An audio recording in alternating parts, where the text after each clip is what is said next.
Kumusta na po kayo mga mahal kong kapatid? Nawa po ay nasa mabuti kayong kalagayan. Ganon din po ang inyong mga mahal sa buhay. Welcome po sa atin pong Bible Study sa Jesus ang Daan. Nandito po tayo ngayon sa atin pong part 2 ng Book of Romans chapter 8. Purihin po ang Panginoon sapagkat meron tayong pagkakataon na makapag-aral muli ng kanya pong salita. So, bago po natin umpisahan mga mahal kong kapatid, siguro po, umpisahan po natin muna sa panalangin upang tayo ipuspusin po ng Espiritu ng Diyos. Dakilang Diyos, kami po'y nagpapasalamat sa oras na ito. Umaasa po kami ng inyong pong biyaya. Bigyan mo kami ng karunungan na nagmumula po sa inyo. Holy Spirit of the Living God, anoint us today as we're going to study. Lord, ganoon din sa aking mga kapatid na nanunood ngayon. Dalangin ko na kayo ang siyang patuloy na kumilos, magbigay ng karunungan upang sa maunawaan po namin ang iyong salita. Pinagkakatiwala namin sa iyo ang Bible study na ito. In Jesus' name we pray. Amen. Purihin po ang Panginoon. Hallelujah. At ngayon po mga kapatid, nandito tayo ngayon sa Romans chapter 8. At nung nakaraan, natalakay po natin yung sa 26. At sa 26 po tayo nung ngayon. At praise God, may mga kapatid na tayo ngayon na ayan, si Brother Jess na po ang nauuna. Brother Jess, kumusta po kayo dyan? At siya po ngayon at meron po siyang mga kasama ngayon na nanunood, si Brother Jess. Naka-watch party na po siya ngayon. Praise God. Welcome Brother Jess sa ating pong Bible study. At here, Romans chapter 8 na tayo ngayon. Romans chapter 8 verse 26. Basahin po natin yung 26 tapos para maipaliwanag po natin mabuti ito. At here, basahin po natin yung Romans chapter 8, verse 26. The Bible says, in the same way, the Spirit helped us in our weakness. We do not know what we ought to pray for, but the Spirit Himself intercedes for us through wordless groans. And 27, and He who searches our hearts knows the mind of the Spirit, because the Spirit intercedes for God's people in accordance with the will of God. And we know that in all things God works for the good of those who love Him, who have been called according to His purpose. Tagalog. Gayon din naman, tinutulungan tayo ng Espiritu sa ating kahinaan, sapagkat hindi tayo marunong manalangin ng nararapat, kaya't ang Espiritu ang namamagitan para sa atin at dumaraing sa paraang hindi natin kayang sambitin. At ang Diyos na siyang nakakasaliksik sa puso ng tao, ang siyang nakakaalam kung ano ang kalooban ng Espiritu, sapagkat ang Espiritu ang namamagitan para sa atin ayon sa kalooban ng Diyos. Alam nating sa lahat ng bagay ay gumagawa ang Diyos para sa mabuti, kasama ang mga nagmamahal sa Kanya, silang tinawag ayon sa Kanyang layunin. In 26 mga kapatid, tingnan po natin sa 26. Pansinin po natin mabuti, ang sabi niya, in the same way, the Spirit helped us in our weakness.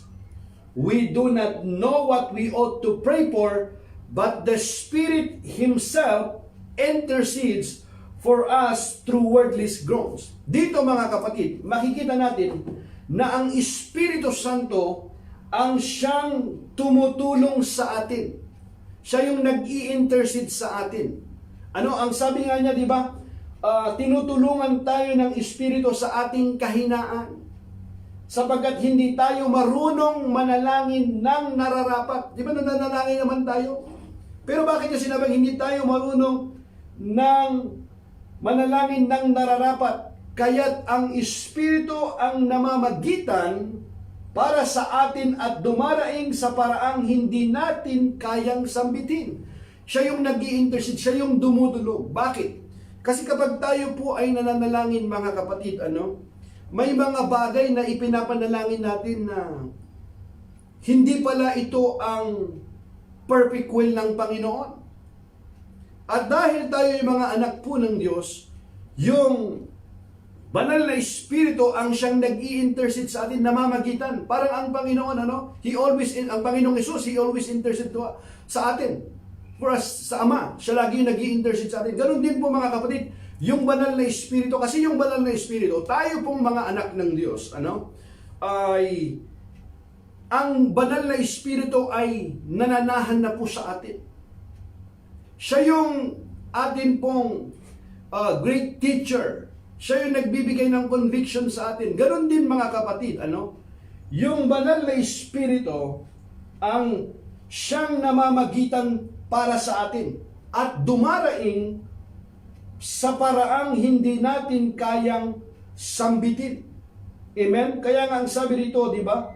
Sa 27, kung titingnan natin, and he who searches our hearts know the mind of the Spirit, because the Spirit intercedes for God's people in accordance with the will of God. Accordance pa yan sa will ng Panginoon.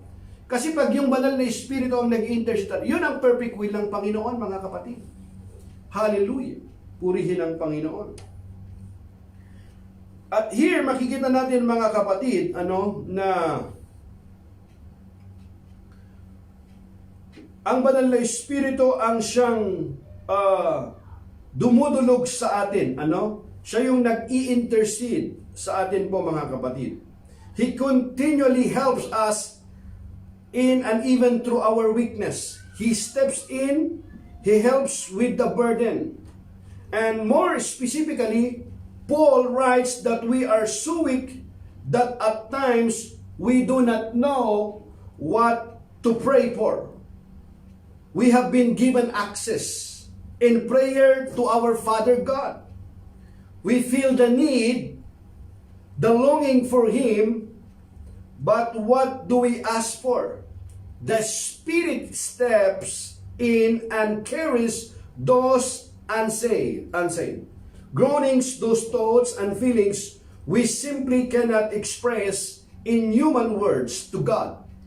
He both creates the connection from ourselves to God and provides the content of our communication. The Spirit, because the Spirit intercedes for God's people in accordance with the will of God. Accordance with the will of God. And we know that in all things, God works for the good of those who love Him, who have been called according to His purpose. Pansinin natin mabuti, di ba, mga kapatid? Maliwanag ng sinasabi ng Diyos. At ang Diyos na siyang nakakasaliksik sa puso ng tao, ang siyang nakakaalam kung ano ang kalooban ng Espiritu, sapagkat ang Espiritu ang namamagitan para sa atin ayon sa kalooban ng Diyos.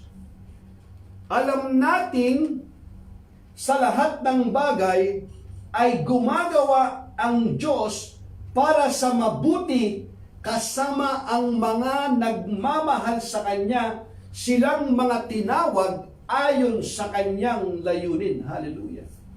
Sa lahat ng bagay daw, all things work together for good. Ang alam nating sa lahat ng bagay ay gumagawa ang Diyos para sa mabuti. Para sa mabuti. Kasama ang mga nagmamahal sa Kanya. Silang mga tinawag ayon sa Kanyang layunin. Kita niyo po ang Panginoon.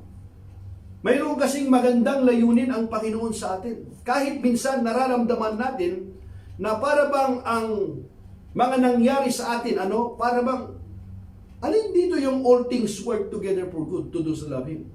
Ito yung aking naranasan, ito yung nangyari sa akin.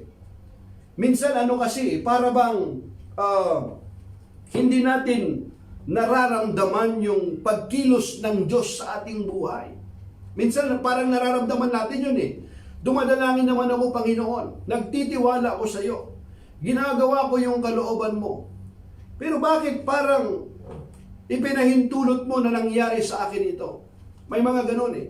Minsan may mga bagay na nangyayari sa ating buhay, mga kapatid, na hindi talaga natin lubos maunawaan.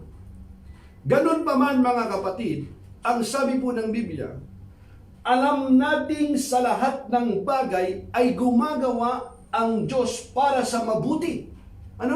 Kasama ang mga nagmamahal sa Kanya. Silang mga tinawag ayon sa Kanyang layunin. Kaya, ang pinakamagandang gawin po natin dito ay magpasakop tayo sa Diyos. Ipagkatiwala natin maging ang mga bagay na hindi natin kayang unawain.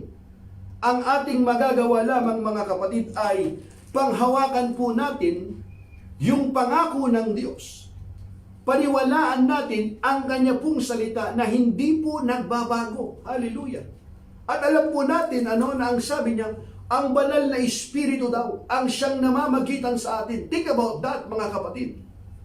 Na may mga pagkakataon na tayo ay hirap manalangin dahil sa mga suliranin na atin pong pinagdaraanan. Minsan kasi may mga dumarating sa buhay po natin na para bang napakahirap manalangin.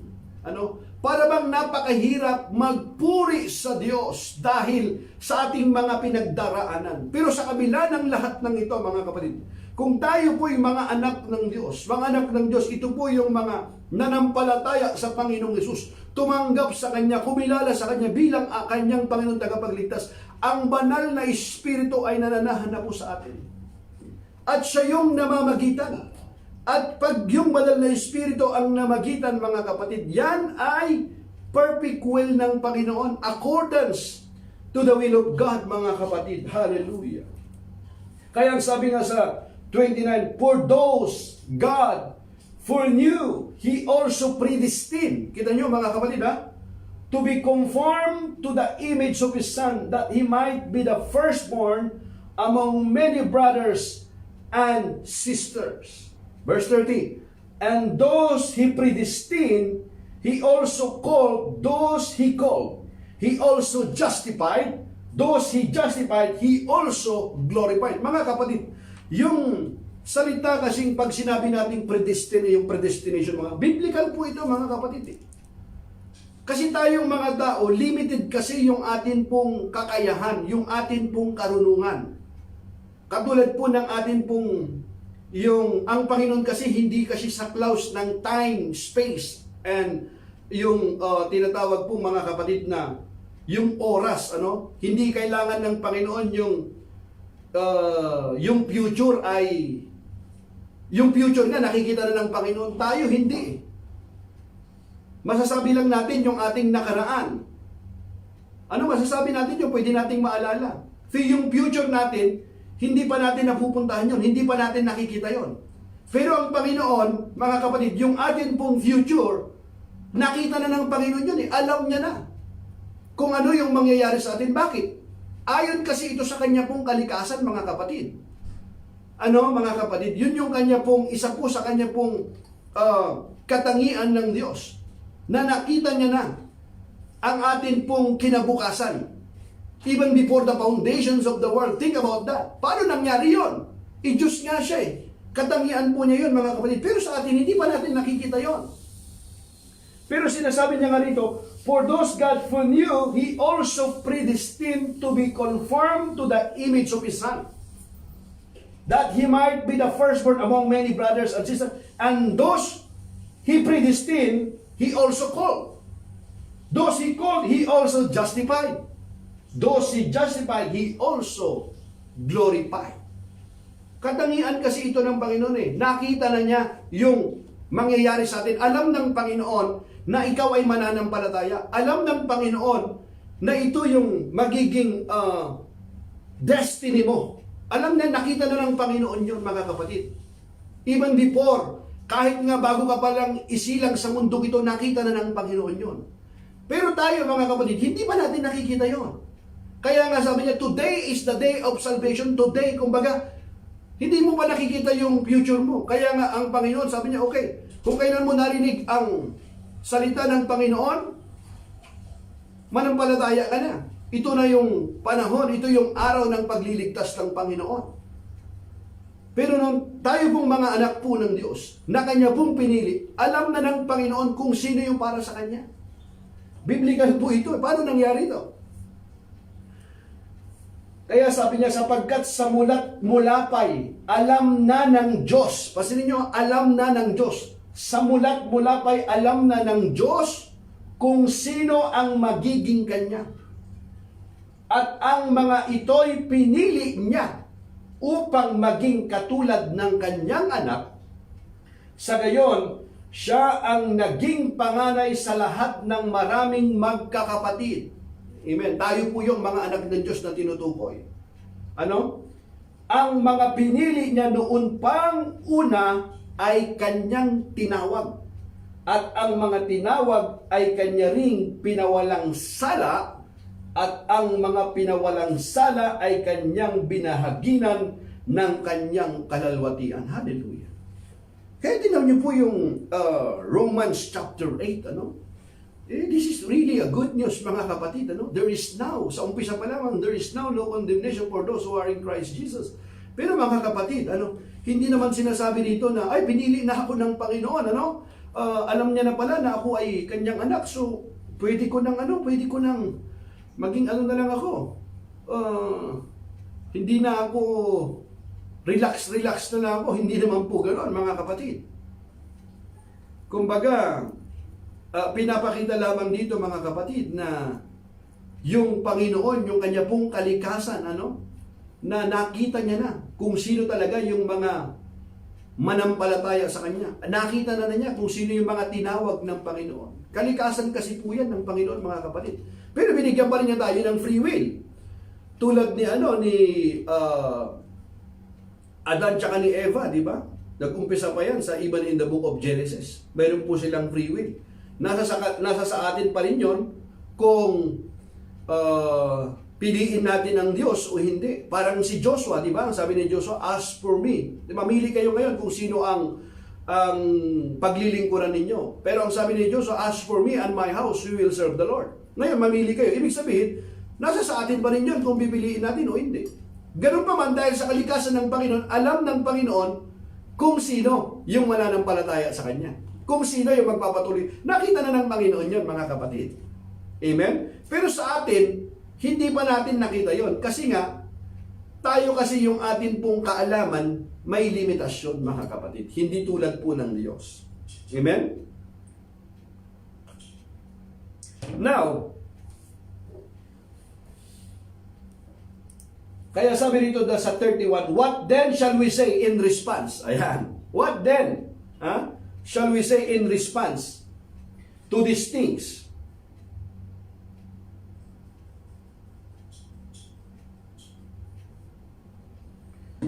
What then shall we say in response to these things? If God is for us, who can be against us? Hallelujah. What then shall we say in response to this thing? If God is for us, who can be against us? He who did not spare His own Son, but He gave Him up for us all, how will He not also along with Him graciously give us all things?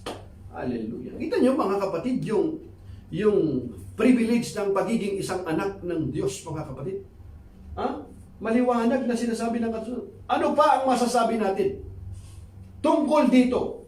Kung ang Diyos ay panig sa atin, kung ang Diyos ay panig sa atin, sino ang makakalaban sa atin?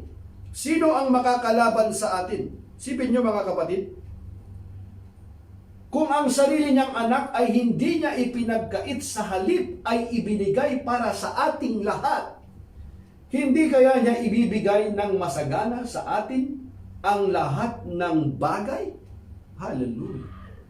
Di ba? Sa Tagalog, sa English ka, di ba sabi niya?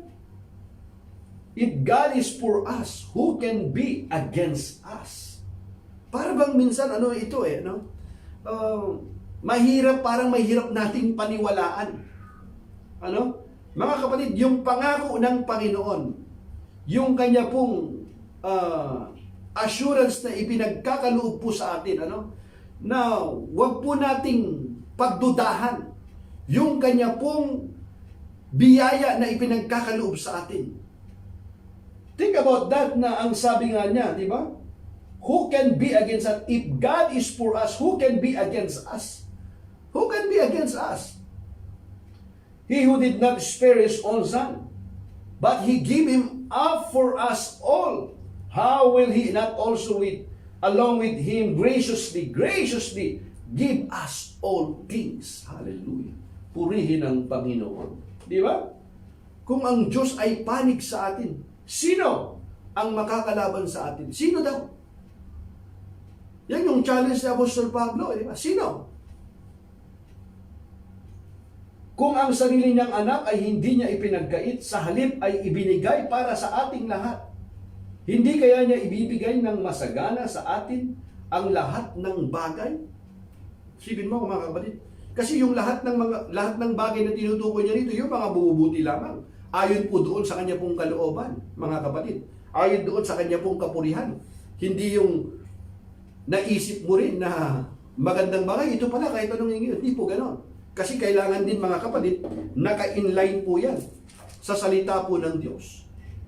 Baliwanag din po yan mga kapatid, na kailangan ay ayon din po yan sa kalooban po ng Panginoon. Amen? Purihin ang Diyos.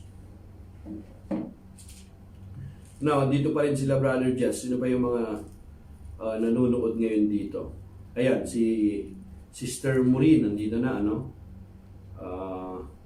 yung mga kapatid. Yeah. So kung mayroon po kayong mga question po kayo, mga kapatid, okay lang po ito. Pwede naman po yun para makita natin. Sino pa ba nandito? Ayan, si Sister Digna. Ayan, si Brother Fred. Nandito na si Brother Fred. Hello dyan, Sister Digna. And Sister Jen. Ayan, nanonood din Sister Jen. Kumusta na po kayo dyan? Si Sister Digna. Brother Fred, kumusta po kayo? Si Brother Carl. Yeah. And Sister Jingle. Of course, andyan Sister Jingle. Ayan, nanonood po sila ngayon. Yung iba pa nating mga kapatid, nagtitake note po mga yan sila, praise God. At meron pong mga naka-watch party na. Thank you sa inyo pong pag-watch party. Sister Rhoda, ayan, Sister Rhoda rin pala. Blessed be the name of the Lord. Good evening, brethren. And here, now tuloy po natin, si Brother Art. Ayan, si Brother Art. Kumusta po kayo, Brother Art? Ayan, praise God. Now, dito mga kapatid, makikita natin? Who will bring any charge against those whom God has chosen? It is God who justifies. Who then is the one who condemns? No one. Christ Jesus who died, more than that, who was raised to life, is at the right hand of God and is also interceding for us. Pansinin niyo mga kapatid, ang Panginoong Hesus daw, also interceding for us. Tapos yung Holy Spirit din, nag-i-intercede din sa atin. Hallelujah! Purihin ang Panginoon. Sino ang makakapagharap ng paratang laban sa mga hinirang ng Diyos?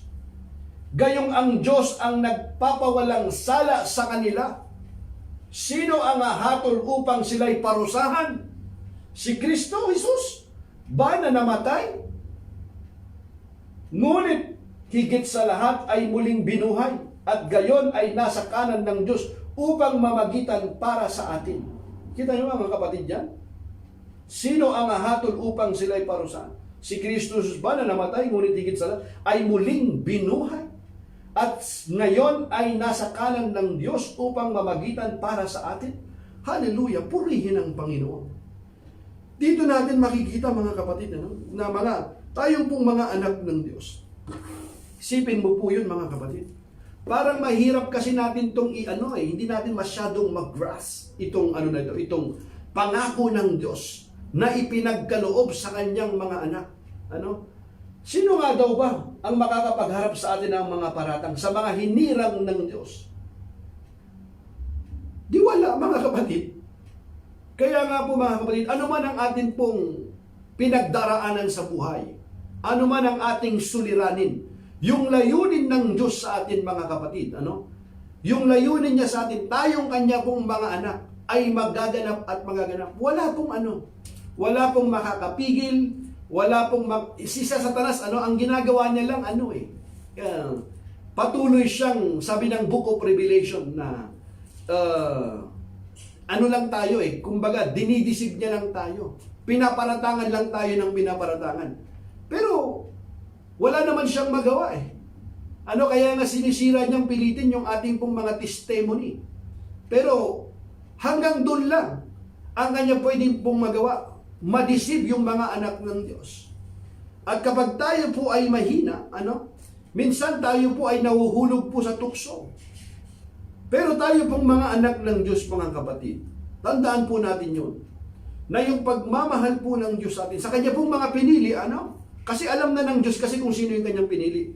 Wala pong wala pong, ang sabi nga niya, sino ang makakapagharap ng paratang laban sa mga hinirang ng Diyos. Gayon ang Diyos ang nagpapawalang sala sa kanila. Purihin ang Panginoon. Kita niyo po yung ginawa ng Diyos sa atin, yung biyaya po niya. Sino ang hahatol? Upang sila'y parusahan. Sino? Kaya nga, hindi na sila hahatulan. Sabi nga, there is now no condemnation for those who are in Christ Jesus. Mga kapatid. Ang i-judge na lang sa atin, mga kapatid, yung atin pong yung atin pong mga ginawa. Pero yung atin pong pananampalataya na ginawa sa Panginoong Hesus, yung ating pananampalataya sa Panginoong Hesus, yun ay mayroon pong katiyakan. Mga kapatid, tayo pong mga anak ng Diyos, mayroon pong assurance po yun. Amen? At makikita naman po kung ang ating pananampalataya ay dalisay, Kasi yung mga anak kasi ng Diyos, mga kapatid, ang ninanais po nila ay bigyan ng kaluguran ang Diyos na umibig po sa kanila. Amen? Kaya po, hallelujah, purihin ang Panginoon. Praise God. Who shall separate us from the love of Christ? Who shall separate us from the love of Christ? Shall trouble, or hardship, or persecution, or famine, or nakedness, or danger, or sword? As it is written, for your sake we face death all day long. We are considered as sheep to be slaughtered. Who shall separate us? Think about that, from the love of Christ. Shall trouble, or hardship, or persecution, or famine, or nakedness, or danger, or sword? Tingnan niyo po yung question mark ni Apostol Pablo. As it written, for your sake we face death all day long. Siya yung tinutukan niyo to, silang mga disipulo. We are considered as sheep to be slaughtered. Di ba? Sino ang makapaghihiwalay sa atin sa pag-ibig ni Kristo? Kita niyo po yung pag-ibig ni Kristo. Sino daw ang makipaghihiwalay sa atin? Ang kaguluhan kaya? Ang kapighatian? Pag-uusig? Pagkagutom? Kahirapan? Panganib? O kamatayan? Sipin niyo po, mga kapatid. Sino daw ang makapaghihiwalay sa atin sa pag-ibig ni Kristo? Tayong mga anak ng Diyos. Maliban na lang talaga kung ikaw ay hindi anak ng Diyos, hindi ka talaga mananatili Pero kung tayo po ay mga anak po ng Diyos, mga kapatid, sino daw ang makapaghihiwalay sa atin sa pag-ibig ni Kristo? Yan ba ay kaguluhan? Kapighatian? Pag-uusig? Pagkagutom, kahirapan, panganib o kamatayan?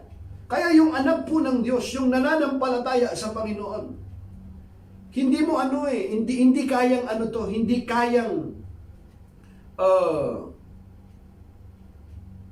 biguin. Hindi mo kayang mabigo, hindi mo kayang hindi mo kayang tumbahin, hindi mo Kasi yung kanyang pag-asa na inaasahan, na pangako po ng Diyos. Mananatili kasi yung pangako ng Diyos, yung layunin ng Diyos sa kanya pong mga anak. Sino ang makapaghihiwalay sa atin sa pag-ibig ni Kristo? Maliban na lang na nung una pa lang ay hiwalay ka na. Pero kung ikaw ay anak ng Diyos, kung ikaw ay pinili ng Diyos, even before the foundations of the world, nakita na ng Panginoon yon, mga kapatid. Ano? Ang kaguluhan kaya, ang kapigatiin, pag-uusip, pagkagutom, pagkahirapan, panganib o kamatayan, ayon sa nasusulat, dahil sa inyo'y buong araw kaming pinapatay, turing nila sa amin ay mga tupang kakatayin lamang. Ano mga kapatid? Pinapakita niya rito, ito nga kahit yung panganib eh. Ang sagot niya sa English sa 36, di ba? Before we go to English, sabi niya, as it written, for your sake we face death all day long, we are considered a sheep to be slaughtered. No. No. In all these things, we are more than conquerors through Him who loved us. Hallelujah. More than conquerors sa kabila ng lahat ng iyon. Lahat ng panganib. Kahit nga sa panganib, kamatayan, kagutuman, lahat na. Pero ang sabi ni Pablo, no. In all these things, we are more than conquerors through Him who loved us. Kaya nga si Satanas, yung kanyang destiny. Sigurado na yung kanyang destiny. Itatapon siya doon sa dagat-dagatang apoy kasama ng kanyang mga demonyo. Yung kanyang mga demonyo, yung mga naghimagsik sa Panginoon. At syempre alam natin, yung mga tao na ayaw manampalataya sa Panginoong Hesus, ayaw magbalik loob, doon din ang kanilang punta. Pagdating po ng judgment day na yon. Kaya makikita natin mga kapatid na dito pa lamang bigo na si Satanas. Kasi kahit anong gawin po niya mga kapatid, yung mga anak po ng Diyos, yung mga pinili ng Panginoon, kahit ano pong gawin niya, ang kaya na lamang niya i-deceive tayo, Pero wala pong magawa ang Panginoon, ang magawa si Satanas. Dahil yung pangako ng Panginoon sa atin, hallelujah, purihin ang Panginoon.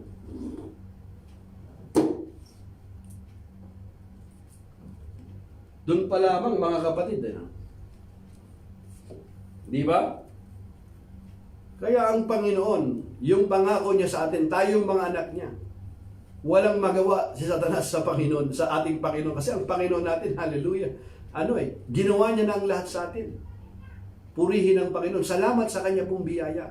Kita niyo mga kapatid, yung kapanatagan na ipinagkakalob niya sa atin na kanya pong pinili, kanya pong mga anak, purihin ang Panginoon.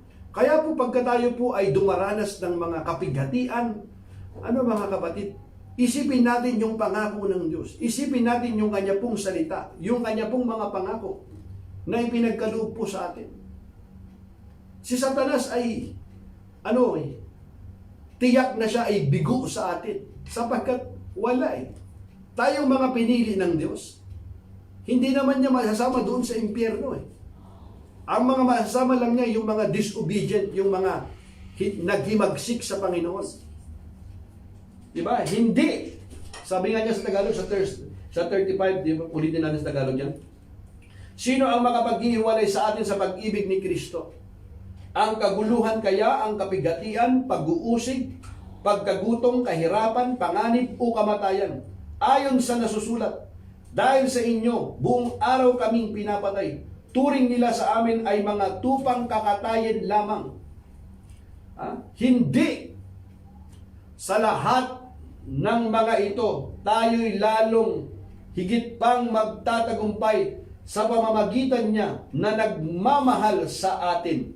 Sapagkat natitiyak kong walang makapaghihiwalay sa atin sa kanyang pag-ibig. Walang makakapaghiwalay sa atin sa kanyang pag-ibig. Kahit ang kamatayan. Isipin mo. Kahit ang kamatayan, hindi makakapaghiwalay. Kasi kapag tayo po ay namatay, mga kapatid, kasi darating naman tayo ang kamatayan, mayroon tayong tayo'y muling bubuhayin tulad ni Kristo na siya'y muling binuhay. at tayo ay isasama doon sa kanyang kaharian. Pagkakaluban tayo ng bagong buhay, yung katawang panlangit at hindi na namamatay. Hallelujah. Doon sa piling po niya. Kahit ang kamatayan o ang buhay, ang mga anghelo, ang mga pamunuan at ang mga kapangyarihan, ang kasalukuyan o ang hinaharap. Sipin mo yun, mga kapatid. Wala makakapaghiwalay sa atin. Purihin ang Panginoon. Kaya ang sabi nga niya sa last verse, right? Sabi niya, neither height nor deep nor anything else in all creation will be able to separate us from the love of God that is in Christ Jesus our Lord. Hallelujah. Think yung simula sa verse 1 pa lang hanggang sa huling verse ng 39. Pasilin po natin yan. Neither height nor depth nor anything else in all creation will be able to separate us from the love of God that is in Christ Jesus our Lord. Hallelujah. Isipin mo, mga kapatid, ang kataasan o ang kalaliman o alinmang nilalang ay hindi makapaghihiwalay sa atin sa pag-ibig ng Diyos na ipinagkaloob sa atin sa pamamagitan ni Kristo na ating Panginoon. Hallelujah. Purihin ang Panginoon. Sipin nyo, mga kapatid, yung kabutihan ng Diyos na ginawa sa atin. Simula verse 1, mga kapatid. Dito pa lamang ipinapakita na na yung katiyakan ng pag-ibig na ginawa ng Diyos sa atin, na talagang wala pong makakapaghiwalay. Purihin ang Panginoon. Hallelujah. Praise God, praise God. So, mga kapatid, dito, mga kapatid, sa atin pong Bible study dito sa Romans chapter 8 na ito, ipinapakita lamang po, mga kapatid, na ang pag-ibig po ng Diyos sa atin. Sipin mo, tinuturing na tayong tinuring niya tayong banal dahil sa ating pakikipag-isa sa Panginoong Yesus. Yung kasi ang nakikita ng Ama sa atin eh. Sipin mo, mayroong yung banal na Espiritu nag-i-intercede sa atin, namamagitan, ang Panginoon namamagitan pa sa atin, walang makakapaghiwalay sa atin, hindi ang kagutuman, hindi anumang bagay, tayo pong mga anak po ng Diyos. At nakita na to, predestined na, nakita na ng Panginoon. Yung mga talagang anak niya, nakita na ng Panginoon eh. So paano, bagamat nakita na ng Panginoon ito, mga kapatid, alam naman ng Panginoon kung sino yung mananatili sa Kanya, yung Kanyang mga anak eh. At alam din niya kung sino yung mga hindi niya talaga pinili. Bakit? Katangian kasi ito ng Panginoon eh. Maging yung future, nakita na ng Panginoon yun. Pero tayo, mga kapatid, hindi pa natin nakita yon. Kaya kailangan tayo talagang, huwag mo namang isipin na, hindi, pinili na pala ako ng Panginoon eh. Paano mo nalaman yun? Kung ikaw ay pinili na ng Panginoon, baka mamaya pinili ka ng Panginoon, pero iniisip mo, pinili ka ng Panginoon dahil once sa iyong buhay, ikaw ay nag-pray ng sinner's prayer. Tapos namuhay ka na ng kahit anong buhay na lang, na hindi naman nakikita yung bunga ng banal na Espiritu sa iyong buhay. Ay huwag naman ganoon, kasi baka mamaya nadaya lang tayo. Kasi yung mga anak kasi ng Diyos, mga kapatid, yun eh, mayroong banal na Espiritu nananahan sa kanila, na kung saan, yun yung nagkukonvict, mayroon conviction. Kaya nga hindi nagpapatuloy sa kasalanan yan eh. Nangangahulugan ba ito dahil tayo ay pinili na ng Diyos na hindi na tayo nagkakasala? Paulit-ulit kong sinasabi, mga kapatid, na nagkakasala pa rin tayo. Nandito pa tayo sa katawang makasalanan ito, yung atin pang katawang nananahan sa atin. Pero pa tayong sinful nature eh. Pero salamat sa Panginoon sapagkat mayroon tayong banal na Espiritu na nagkukonvict sa atin, nananahan sa atin. Kaya dahil dito, mga kapatid, hindi tayo nagpapatuloy doon sa kasalanan. Kundi nalulungkot tayo doon sa kasalanan dahil talaga ang nais talaga natin ay bigyan ng kaluguran ng Diyos na umibig sa atin at nagligtas po sa atin. Pero kung yan ay nagpa-practice ka na ng kasalanan, Hindi natin masasabi na anak po ng Diyos yun, mga kapatid. I really doubt, kasi yun ang sinasabi ng Biblia, 1 John chapter 3. Kaya dito, pero kung tayo pong mga anak po ng Diyos, mga kapatid, tayo pong mga pinili po ng Diyos, wala tayong dapat ipangamba. Wala tayong dapat katakutan. Bakit? Hindi ang kahirapan, sabi na. Hindi nga, pati nga ang kamatayan eh. Kasi kahit yung kamatayan, pinagtagumpayan ng Panginoon yan eh. Yung pagkakamatayan na kasi ang pinag-uusapan, halos lahat ng tao natatakot na dyan eh. Pero yung mga anak ng Diyos, kahit yung kamatayan, hindi niya na kinakatakutan yan. Dumating man yung kamatayan na yun sa kanya. Bakit? Kasi, muli siyang bubuhayin eh. Mayroon siyang buhay na walang hanggan. Matakot ka lamang, mangamba ka lamang, kung ikaw ay hindi anak ng Diyos. Kasi, hahatulan ka ng Panginoon. At kapag itinanggi mo ang Panginoong Hesus bilang iyong Panginoong tagapagligtas, yun lamang kasi ang tanging paraan, yung kamatayan ng Panginoon lamang. Ang dugo ng Panginoong Hesus lamang ang siyang makakapagpatawad ng ating kasalanan. Yun lamang ang daan. Yun lamang ang magdadala sa atin sa kaharian po ng Diyos. Kaya po mga kapatid, kung tayo po ay wala pang Kristo sa atin pong buhay, ito yung napakagandang pagkakataon na tayo po ay magsisi ng totoo. Maaring sabihin natin na kilala natin ang Panginoon. Alam natin na ang Panginoon ay namatay sa krus ng Kalbaryo para bayaran ng ating kasalanan. That is really good. Nalaman natin. Pero hindi natatapos doon yung malaman natin. Dapat nating tanggapin siya sa ating buhay bilang Panginoon. Hindi lamang tagapagligtas. That is good. Alam natin na si Kristo tagapagligtas. Pero dapat Panginoon din at tagapagligtas ng ating buhay. Kasi kung siya yung Panginoon tagapagligtas ng ating buhay, mga kapatid, ang sabi niya kapag tayo tumanggap sa Kanya, binigyan niya tayo ng karapatang maging anak ng Diyos. At sa oras na ito, kung hindi tayo tiyak, na kung tayo nga ay malalagutan ng hininga, hindi natin alam kung saan yung atin pong kaluluwa patutungo kapag tayo po ay namatay. Hindi natin alam. Kaya po mga kapatid, tayo po ay balik loob tayo sa Panginoon. Kapag hindi po natin alam, hindi tayo tiyak kung saan ba tayo, kung tayo darating ang panahon na yon, ang kamatayan sa buhay natin. Saan kaya tayo?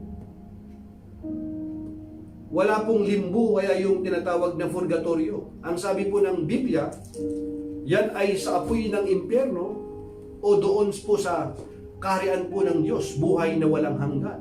Dalawa po lamang yan. Hindi tayo tiyak ngayon kung yung ating bang kasalanan nga ay pinatawad na ng Diyos.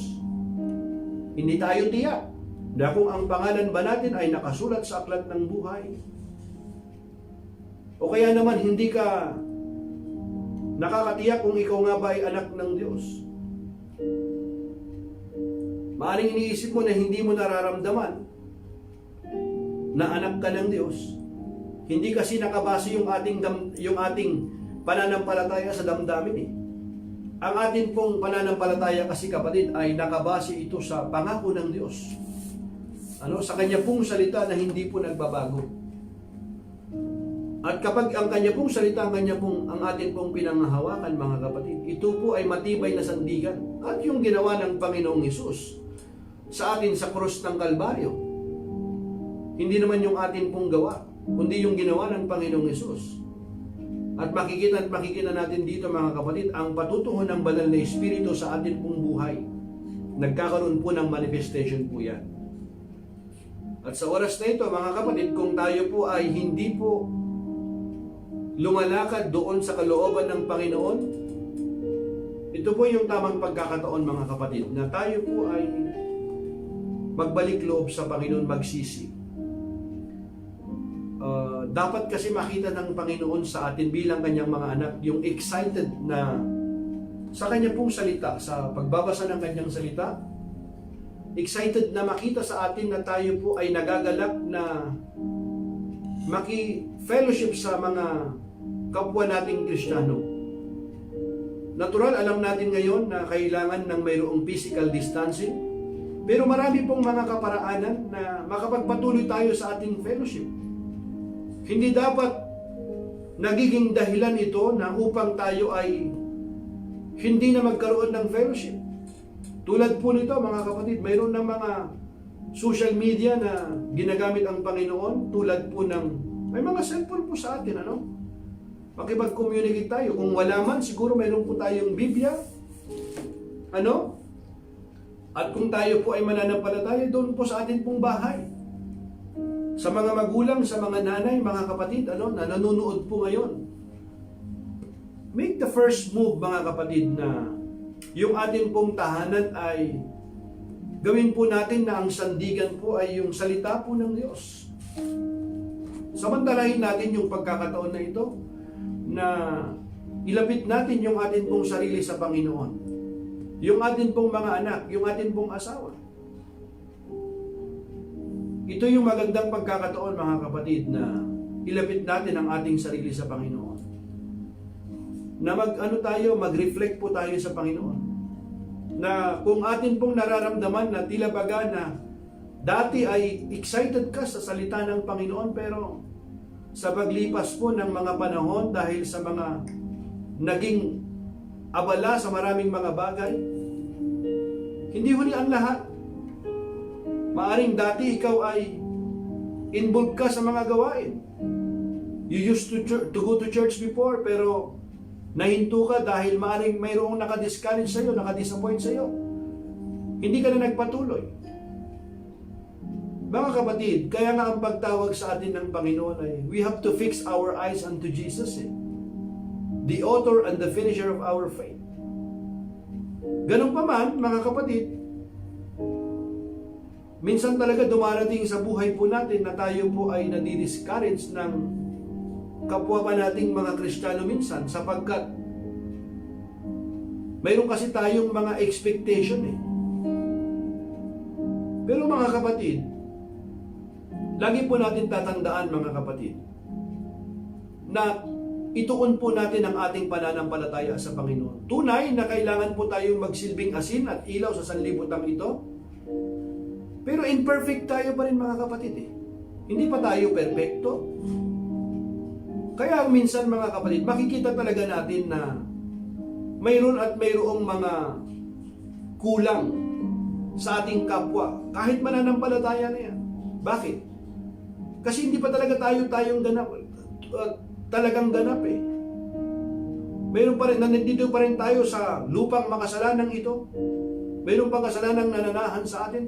Kaya nga po, kailangan natin ang biyaya ng Diyos sa lahat ng panahon. Tayo'y umasa po sa biyaya ng Diyos. Umasa tayo sa banal na Espiritu na nagtuturo sa atin.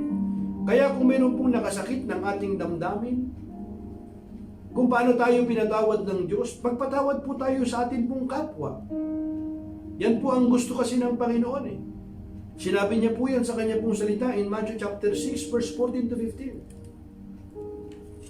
For if you will not forgive your brother trespasses, your heavenly Father will not also forgive you.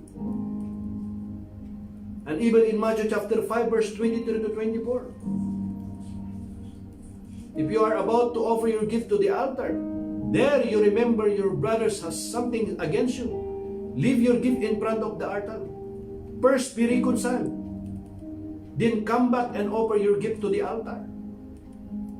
Ganun po kahalaga yung Panginoon Sa Panginoon yung tayo po ay kung paano niya tayo pinapatawad, magpatawad din tayo sa ating kapwa. Minsan totoo na hindi po hindi po madali. Yung sugat kasi minsan matagal maghilom yan. Pero that is a commandment ng Panginoon mga kapatid. Commandment po yan, utos ng Panginoon sa atin yan. Kung babasahin po natin ang kanya pong salita, isipin po si San Pedro nga minsan, di ba, ang sabi ng Panginoon sa kanya, lumapit kasi San Pedro, sabi niya, 7 times ko nang pinatawad yung aking 7 times kasi sa Hebrews, parang completeness. Ang ini-expect na marinig ng ni San Pedro sa Panginoong Jesus ay, very good Peter, nagtagawa mo yan, pero hindi eh. Hindi ko sinabing 7 times. 77 times 7. Isipin mo yan. Sa isang araw, isipin mo yun. That means, every 2 minutes, patawaran mo. Ibig sabihin, parang pinapakita lang dito, mga kapatid, na ito kasi minsan yung unforgiveness, nagiging nagiging hadlang sa atin na hindi natin madama yung anointing, yung presensya ng Diyos sa atin. Meron tayong bitterness, no? Kaya po mga kapatid, natin to? Isuko natin sa Panginoon. Ayaw ng Panginoon sa atin. Tayong kanyang mga anak, walang makakapaghiwalay sa atin. Ginawa na ng Panginoon sa atin ito. Binigyan niya nga tayo ng kapanatagan. Walang makakapaghiwalay sa atin sa kanya pong pag-ibig. Ganun po ang Panginoon sa atin, mga kapatid. Here, sabi niya nga niya, di ba? For if you forgive other people when they sin against you, your heavenly Father will also forgive you. But if you do not forgive others their sins, your Father will not forgive your sins.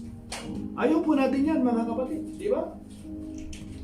Sapagkat kung pinapatawad ninyo ang mga nagkakasala sa inyo, patatawarin din kayo ng inyong amang nasa langit. Ngunit kung hindi ninyo pinapatawad ang inyong kapwa, hindi rin patatawarin ng inyong ama ang inyong mga kasalanan.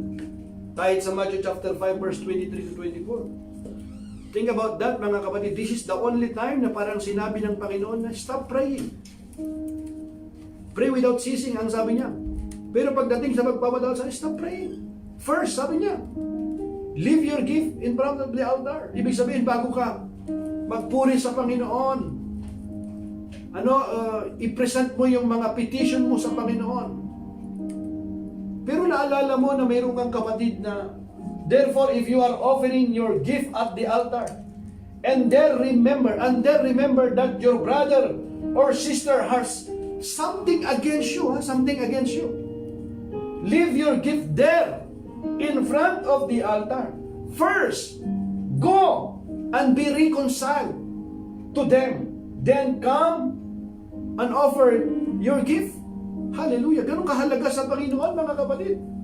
Kaya't kung mag-aalay ka ng handog sa dambana para sa Diyos at naalala mong may sama ng loob sa iyo, naalala mong may sama ng loob sa iyo ang iyong kapatid. Ikaw yung nakaalala. Iwan mo ang iyong mga handog sa harap ng dambana at makipagkasundo ka sa kanya. Makipagkasundo ka. Ikaw yung gagawa ng paraan. Pagkatapos magbalik ka at maghandog sa Diyos. Kailangan po nating magpakumbaba sa Panginoon, mga kapatid. Minsan kasi mahirap sa atin yung magpakumbaba eh. Ini-insist natin na tayo yung tama, sila yung mali. Mga kapatid, pagdating po, mga kapatid, sa pagkakasunduan, ito po yung mahalaga sa Panginoon. Doesn't matter kung sino ba yung right or wrong. Sometimes an unfair. Unfair din ang Panginoon, di ba? Wala namang kasalanan ng Panginoon. Pero itinuring siya, 2 Corinthians chapter 5 verse 21. Na bagamat wala siyang kasalanan, itunuring siyang makasalanan para sa iyo, para sa akin. For the sake of restoration, reconciliation, mga kapatid. Yung nagpapakumbaba kasi itinataas ng Panginoon eh. Hallelujah. Naging mabuti ka naman, naging marapat ka naman sa Panginoon. Iniisip mo na parang mahirap itong gawin. Mahirap itong gawin sa sarili po nating kakayahan. Pero dahil po sa habag, tulong po ng Panginoon, mga kapatid, ang Espiritu ng Diyos na sa atin, na siyang dumudulog sa atin, tumutulong sa atin, magagawa natin to. More than conqueror nga tayo in Christ Jesus. Hallelujah. Think about more than conqueror. Isipin mo, yun yung tawag niya sa atin. Bagamat mayroon tayong mga pinagdaraanan. Kaya nga ang sabi sa Romans 12:21, ang sabi niya, do not overcome evil by evil, but overcome evil with good. Huwag mong daigin ng masama ang masama, kundi daigin mo ng mabuti ang masama. Kasi pag yung masama, ginawan mo ng masama, wala kayong kaibahan, pareho kayong masama. Pero kung yung masama, dinaig mo ng mabuti, ano ang igaganti sa iyo ng Panginoon? Di mabuti. Kaya mga kapatid, umasa tayo sa Panginoon. Kaya kung tayo po mga kapatid ay mananampalataya, we call ourselves Christian, born again, tinatawag tayong Kristiyano tayo, pero hindi pa tayo nakakapagpatawad. Ito yung tamang panahon na gusto ng Panginoon na isuko natin sa Kanya yan. Kaya sabi niya, do not be overcome by evil, but overcome evil with good. Huwag kayong magpadaig sa masama, kundi daigin ninyo ng mabuti ang masama. Hallelujah. Imbes na ikaw ay magalit, mag-react ka dun sa taong yun. Ano kumbaga? Gawin mo na lang para sa Panginoon. Sometimes may mga tao na yung mga unlovable. Ito yung mga unawain na lang natin, mahalin na lang natin. Utos kasi ng Panginoon ito eh. Gawin po natin sa Panginoon yun. Mahirap yun mga kapatid kung wala ang Espiritu ng Diyos sa atin. Kaya nga humingi tayo lagi sa Panginoon na tayo ay Kanyang puspusin niya tayo upang magawa po natin yun. Napakasarap ang pakiramdam ng nananalangin sa Panginoon nang wala kang bigatin na dala-dala. Pagharap mo sa Panginoon kasi gusto niya na yung presensya niya ay iyong maranasan. Kaya kung mayroon kang naalala ngayon na nakasakit ng iyong damdamin, nakapagsalita sa iyo, nakagawa sa iyo, isuko mo ito sa Panginoon. At mga kapatid, kung gagawin mo yan na nagmumula sa puso, tapat ang Panginoon. Makakaranas ka ng kapahingahan, makakaranas ka ng kapayapaan, kaluwagan sa iyong damdamin. At kapag ikaw ay nanalangin, madadama mo ang presensya ng Panginoon. Makakatulog ka na ng mahimbing. Kaya po mga kapatid, ito po yung akin pong masasabi po sa inyo na mahal po kayo ng Panginoon. At pinatunayan po niya yan. Panghawakan po natin yung kanya pong pangako, yung kanya pong salita. Kaya sa oras na ito, kung alam mo na kinakausap ka ng Panginoon, huwag mong isipin na ito'y aksidente lamang. Ito ay tinakda ng Panginoon kasi maaring mayroon pong nananalangin po sa inyo. Maaring ipinapanalangin mo na minsan pa ay madama mo ang presensya ng Panginoon. Sa oras na ito, habang napapanood mo ako, ito yung itinakda ng Panginoon. Itong araw na ito, dahil narinig niya ang iyong panalangin. Nakita niya, alam niya ang iyong pinagdaraanan. Maring ikaw ay na-disappoint ka, na-discourage ka dahil maring sa oras na ito nawalan ka ng iyong mahal sa buhay. O maring nawalan ka ng trabaho. O marami kang mga utang ngayon. Di mo alam kung anong gagawin mo. May sakit ang iyong mahal sa buhay. Litong-lito ka. Natutulog ka na para bang wala kang kapayapaan na nadarama. Sa oras na ito, kapatid, gusto kong malaman mo na mahal ka ng Panginoon. Nakikita niya ang iyong pinagdaraanan. At sa oras na ito, gusto kitang ipanalangin. At alam mo mga kapatid, maganda na ilapit natin muna ang ating sarili sa Panginoon. Isuko natin ang lahat sa Panginoon. Would you say yes to Jesus today? Sabihin mo, kapatid, dito ngayon, yes sa Panginoon. Lord, I surrender everything to you. I surrender my life to you. Ikaw na ang maghari sa aking buhay. I want to follow you, Lord, and no turning back. Hindi na ako babalik, Panginoon, sa dati kong buhay. Yung mga taong nakasakit ng aking damdamin, magdidesisyon ako ngayon, Panginoon. Patatawarin ko na sila kung paano mo ako pinatawad. Magpapakumbaba ako sa iyo. Panginoon, isusuko ko na ang aking buhay at ikaw na ang aking susundin. Gamitin mo ang aking buhay, Panginoon, para sa iyong kapurihan. Kung alam mo na kinakausap ka ng Panginoon ngayon sa oras na ito, gusto kitang ipanalangin. Alam mo na kinakausap ka ng Panginoon. Maaaring ikaw ngayon ay nandyan ka sa iyong kwarto, nanonood ka, naka-headset ka. Para sa iyo ito. O nandyan ka sa iyong sopa, nanonood ka ngayon. Gusto kong malaman mo na sa oras na ito, itinakda ng Diyos ito.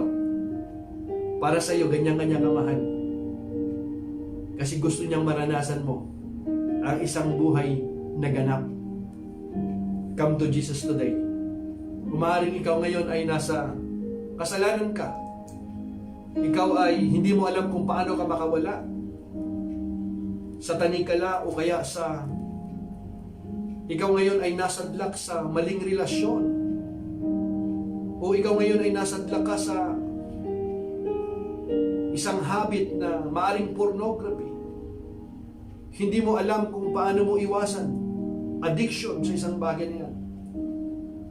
Gusto kong malaman mo kung nanonood ka ngayon, hindi pa huli ang lahat, kapatid. Mahal ka ng Diyos. Tinawag ka ng Panginoon. Hindi kalooban ng Panginoon na nandyan ka. Gusto ng Panginoon na ma-enjoy mo yung kanyang presensya habang nabubuhay pa tayo sa mundong ito. Mayroong magandang layunin na inihanda sa iyong Panginoon.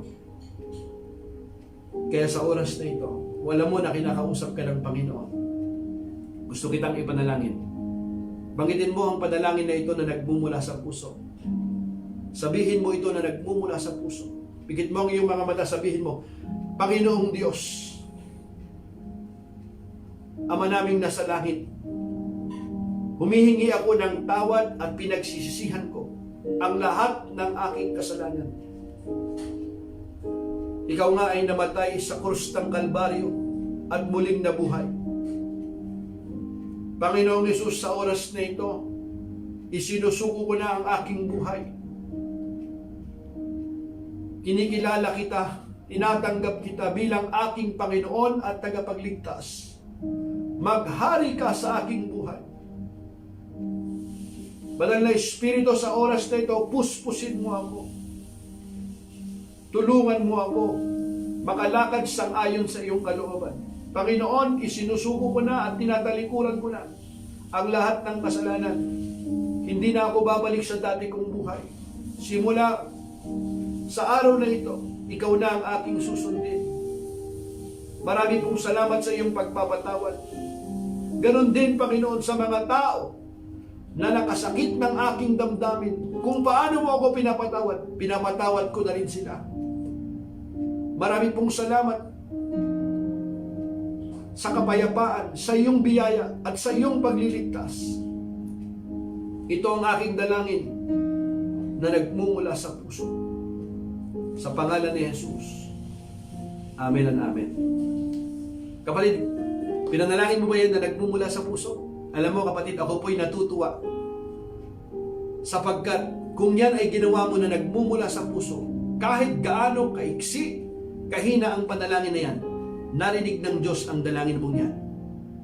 Yan ang pinakamagandang desisyon na ginawa mo sa iyong buhay, nang tanggapin mo sa Jesus bilang iyong Panginoon tagapagligtas.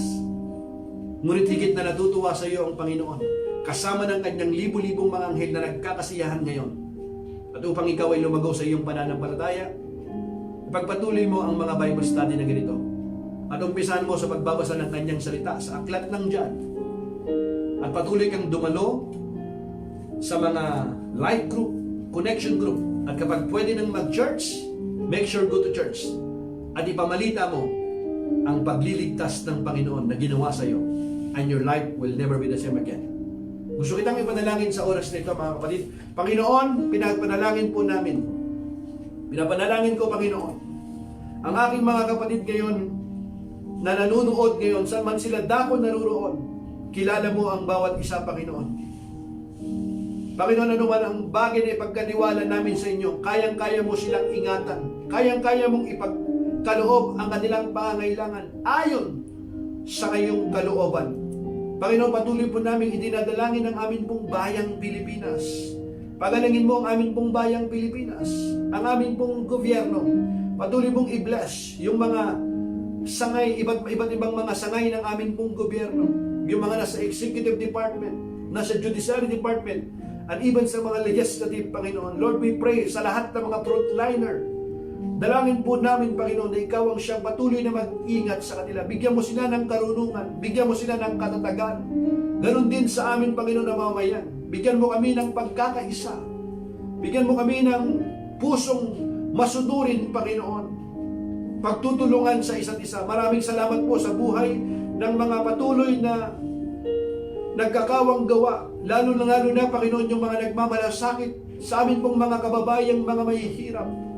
Panginoon, dalangin din po namin ang aming kalagayan dito sa Kuwait, Panginoon.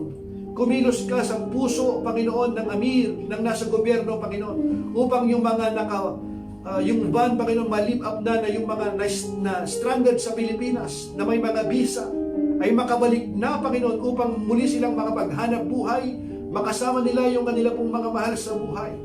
At Panginoon, sa mga kumpanya, Panginoon, sa mga boss namin, Panginoon, Ikaw, Panginoon, ang patuloy na kumilos, humipo, Panginoon, na alalahanin, Panginoon, yung kanilang mga manggagawa po nila. At dumadalangin din kami ng patuloy na himala na Ikaw ang siyang magkaloob, Panginoon, ng gamot sa salot na ito, sa pangalan ni Jesus. Ikaw magkakaloob, Panginoon, ng gamot. At patuloy mo kaming ingatan sa kumakalat nitong pandemya na ito. At ang amin pong buhay, Panginoon, ay nakalaan po sa inyo. Kayo po ang amin pong pag-asa. Kayo po lamang, Panginoon, ang makapag-iingat sa amin. Kaya po, Panginoon, marami pong salamat sapagkat ang dalangin ng iyong mga anak ay iyo pong dinirinig. Amin pong pinagkakatiwala ang amin pong buhay. Ganon din sa aking mga kapatid na nanonood ngayon. Saan man sila dako naruroon ngayon, ingatan mo sila, Panginoon. Kung sila po ay mayroong karamdaman sa oras na ito, sa pangalan ni Jesus, tanggapin mo ang iyong kagalingan. Hindi lamang emotional, maging ang physical healing right now. Receive it by faith. Kung sila ay nasa hospital ngayon, bisitahin mo sila, Panginoon. Kung sila ay ngayon na naka-quarantine, Lord, kapag dumadalangin sila, Panginoon, ng kagalingan, Lord, sa oras na ito, yakapin mo sila. Sa aking mga kababayan, kapatid, Panginoon, na nalulungkot ngayon, pinanghihinaan ng loob, palakasin mo sila, Panginoon. Maraming pong salamat sa iyong kabutihan.